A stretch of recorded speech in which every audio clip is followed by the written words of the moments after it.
할렐루야. 말씀과 기도로 하루의 문을 여는 우리 11월 9일 새벽 예배 자리에 함께 하신 기도 용사들 주님의 이름으로 우리 환영하고 축복합니다. 오늘은 시편 42편 말씀 우리 함께 낭송하시면서 새벽 예배 시작합니다. 시편 42편입니다.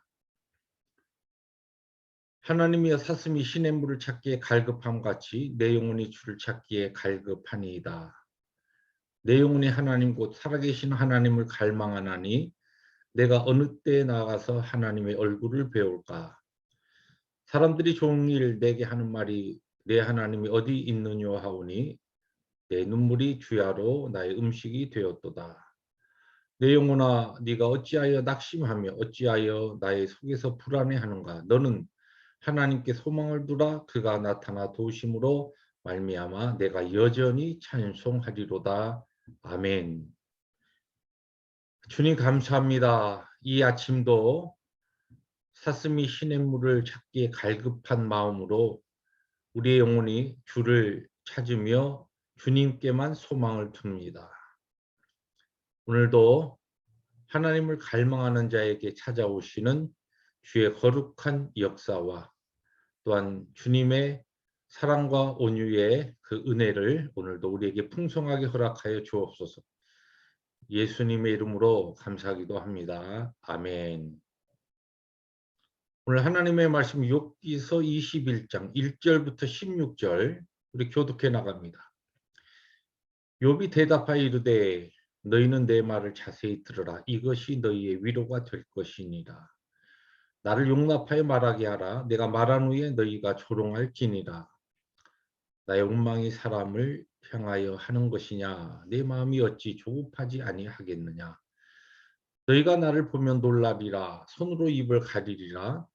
내가 기억하기만 하여도 불안하고 두려움이 내 몸을 잡는구나. 어찌하여 악인이 생존하고 장수하며 세력이 강하냐. 그들의 후손이 앞에서 그들과 함께 굳게 서고 자손이 그들의 목전에서 그러하구나. 그들의 집이 평안하여 두려움이 없고 하나님의 매가 그들 위에 임하지 아니하며 그들의 수소는 새끼를 베고 그들의 암소는 낙태하는 일이 없이 새끼를 낳는구나.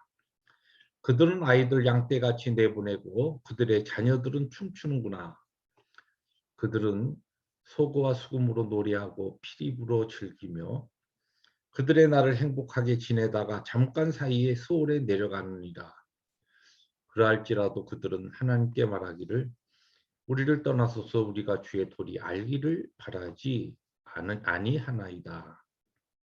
전능자가 누구이기에 우리가 섬기며 우리가 그에게 기도한들 무슨 소용이 있으랴 하는구나. 16절 함께 봅니다. 그러나 그들의 행복이 그들의 손 안에 있지 아니하니 악인의 계획은 나에게서 멀구나. 아멘. 네, 우리 앞서서 욥기 20장에서 소발은 두 번째 욥의 상황을 보면서 욥에게 그 자신의 나름대로의 가진 영적인 하나의 그 법칙을 이야기합니다. 그 법칙은 다른 것이 아니고 이 땅에 악인은 하나님께서 반드시 징벌하신다는 것입니다. 그 이야기를 하면서 사실은 욥이 네가 이렇게 고난 받는 것은 하나님의 징계에 의한 것이고 그것은 네가 너에게 악함이 있기 때문이다라고 하는 그러한 나름대로의 그가 알고 있는 그 일반적인 영적 진리를 지금 이야기하면서 욥이 악인이다라고 하는 것을 애둘러 비판하는 그러한 내용으로서 이제 20장이 막을 내렸습니다. 그 소발의 친구의 그 이야기에 욥은 자신의 그 상황을 다시 항변하기 위하여서 너희들의 이야기대로라고 한다면 그러면 이 땅에 우리가 만날 수 있는 저 형통한 악인들의 삶은 어떻게 설명할 수 있느냐. 우리 주위를 살펴보면 악인들이 오히려 잘 되고 오히려 그들이 어, 자녀도 잘 되고 부유하고 또 번영한 그와 같은 삶을 살다가 죽을 때에도 별 고통 없이 그렇게 죽는 모습을 우리들이 볼 때, 그러면 그것은 너희들의 그 이야기에, 너희들이 이야기하는 그 말에 그들의 상황은 맞지 않지 않느냐. 그러면서 자신의 고난이 꼭 자신의 악함 때문만이 아니라 분명히 그 무엇인가 하나님의 뜻이 있어서, 그러나 꼭 나의 죄와 악함으로만 온 것이 아니라 그 어떠한 것이 있을 것이다라고 하는 그러한 내용을 가지고 자신의 상황을 지금 답변합니다. 오늘 이 특별히 21장 1절부터 16절 전반부의 말씀을 가지고 여러분과 나누고 싶은 것은, 이 욥의 대답을 들으면서 우리는 우리도 동일하게 우리 주위에 자주 만날 수 있는 악인들의 번성함, 또 악인들의 형통함, 이런 것을 볼 때에 우리의 신앙이 흔들리거나, 우리가 그들의 형통함을 보면서 낙심하거나 또 부러워하거나, 그러면서 우리의 신앙이 흔들리는 그런 일들이 없어야 한다는 것입니다. 오늘 이 말씀을 쭉 욥이 자기 나름대로의 그 악인의 형통함과 번성함을 쭉 설명한 다음에 굉장히 중요한 신앙 고백을 합니다. 그 16절, 마지막 16절인데, 그 16절을 읽어드리면, 그러나 그들의 행복이 그들의 손안에 있지 아니하니 악인의 계획은 나에게서 멀구나. 조금 이 번역을 좀 쉬운 성경으로 번역된 것을 보시면, 보기에나 저들의 행복은 저들의 손에 있는 것이 아니므로 나는 악인의 길을 멀리한다네. 조금 더 풀어서 설명을 드리면, 악인이 형통할지라도 실제적으로 행복이 그들의 손안에 있는 것은 아니기 때문에, 나는 그것을 알기 때문에, 그러므로 나는 결코 악인의 계획과 악인의 그 길을 내가 따라가지 않겠다는 것 같은 신앙 고백을 합니다.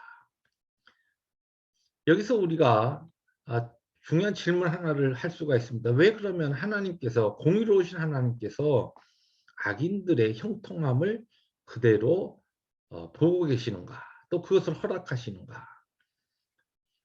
그것은 여러 가지 성경적인 답변이 있지만, 오늘 여러분과 나누고 싶은 것은, 악인의 형통함이 결국은 하나님의 택한 백성들, 여러분과 저의 영적인 성숙과, 또한 우리의 인격이 예수 그리스도의 온유한 인격을 우리들이 닮아가게 하기 위해서, 또 온유한 그 인격을 우리의 성품에 심기 위해서, 또 우리를 성결하게 거룩하게 만들어 가시는 하나님의 섭리의 손길 가운데 하나가 바로 악인의 형통함을 그대로 내버려 두고 계신다는 그런 말씀입니다. 우리가 잘 알듯이 다윗이라고 하는 이 인물은 그를 이유 없이 핍박하던 사울 왕을, 그는 원수 갚을 수 있는 기회가 있었지만은 하나님께서 징계하고 하나님께서 그의 원통함을 풀어주실 때까지 기다렸습니다. 그래서 그는 오히려 사울 왕을 죽일 수 있는 기회도 있었지만은 그의 옷자락을 베는 것으로, 그리고 물병을 가지고 나오는 것으로, 그것으로서 더 이상 원수 갚음을 하지 않습니다.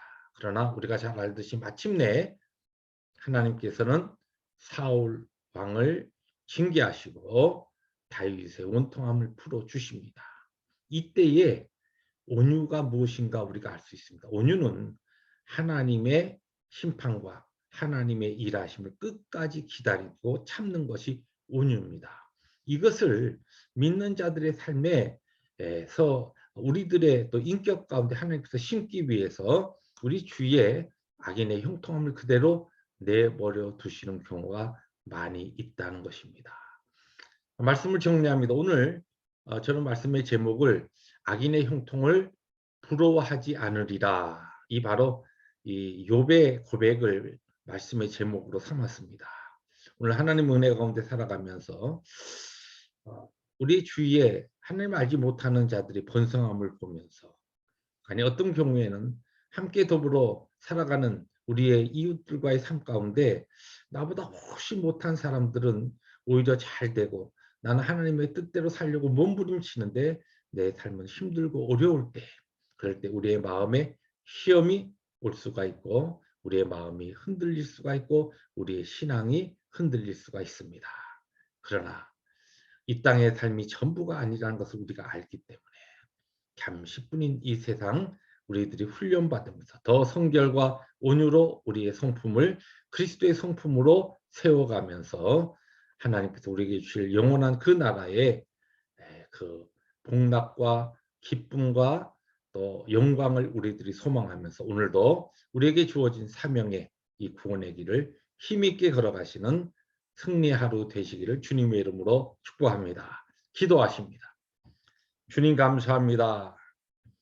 오늘은 악인의 형통함을 부러워하지 않으리라는 이 욥기 21장 16절 욥의 위대한 신앙의 고백을 중심으로 오늘 신앙의 삶 가운데 배워야 될 중요한 교훈을 하나 붙잡게 하시니 감사합니다.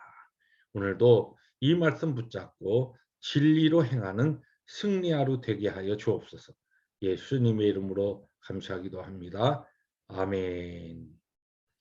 오늘도 주님의 말씀과 동행하며 복된 하루의 길을 걸어가신 우리 새벽의 기도 용사들 되시기를 주님의 이름으로 축복합니다. 할렐루야.